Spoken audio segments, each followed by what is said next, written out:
अस्सलामु अलैकुम व्यूअर्स, कैसा हो कि सुन्नत अमल के जरिए आप खुद अपना रूहानी इलाज कर पाओ। चाहे बड़े से बड़ा जादू हो, आसैब हो या नजरबद, तो आपको रुक़या शरिया की लाजमी से मालूमात होनी चाहिए। रुक़या शरिया यानी शरीयत के दायरे में रहते हुए कुरान की सूरह और सुन्नत दुआओं से अपना इलाज करना, और ये तरीका खुद नबी करीम सल्लल्लाहु अलैहि वसल्लम ने अपनाया और हमें भी सिखाया।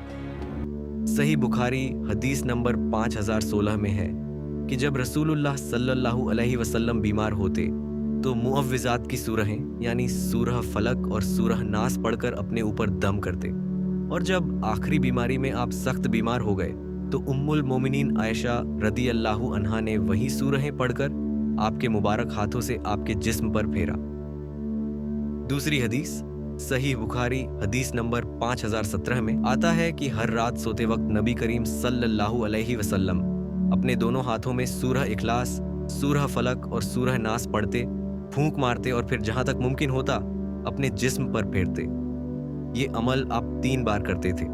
तीसरी हदीस सही मुस्लिम 5714, हजरत आयशा रदी अल्लाहु अन्हा फरमाते हैं कि जब आपके घर में कोई बीमार होता तो आप सल्लल्लाहु अलैहि वसल्लम उसे इन कलिमात से दम करते, और जब आप खुद अपनी आखिरी बीमारी में थे तो मैंने आप पर वही दम किया और आपके हाथ को आपके जिस्म पर फेरा, क्योंकि वो हाथ सबसे ज्यादा बरकत वाला था।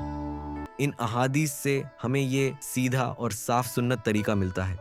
रोज सोने से पहले और बीमारी की हालत में सूरह इखलास, सूरह फलक और सूरह नास पढ़ें, अपने हाथों पर फूंक मारें और अपने पूरे जिस्म पर फेरें। लेकिन इतना ही नहीं, आप हर नमाज के बाद भी अपने ऊपर इन्हीं 3 सूरतों को पढ़कर अपने आप पर दम करें। याद रहे कि फजर और असर की नमाज के बाद और रात को सोने से फौरन पहले 3-3 मरतबा इनको खुद पर दम करना है। बाकी नमाज में आप 1 मरतबा कर सकते हो।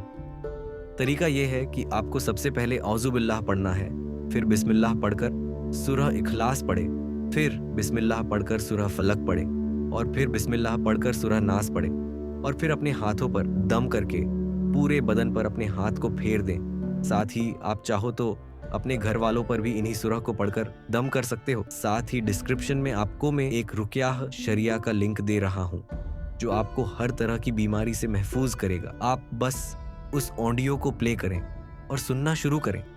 इंशाअल्लाह आप अपना इलाज खुद ही कुरान के जरिए कर पाओगे। अगर आप चाहते हैं कि ऐसे और सुन्नत इलाज और दुआएं आप तक पहुँचे तो हमारे चैनल को लाजमी से सब्सक्राइब करें। जज़ाकल्लाहु खैर।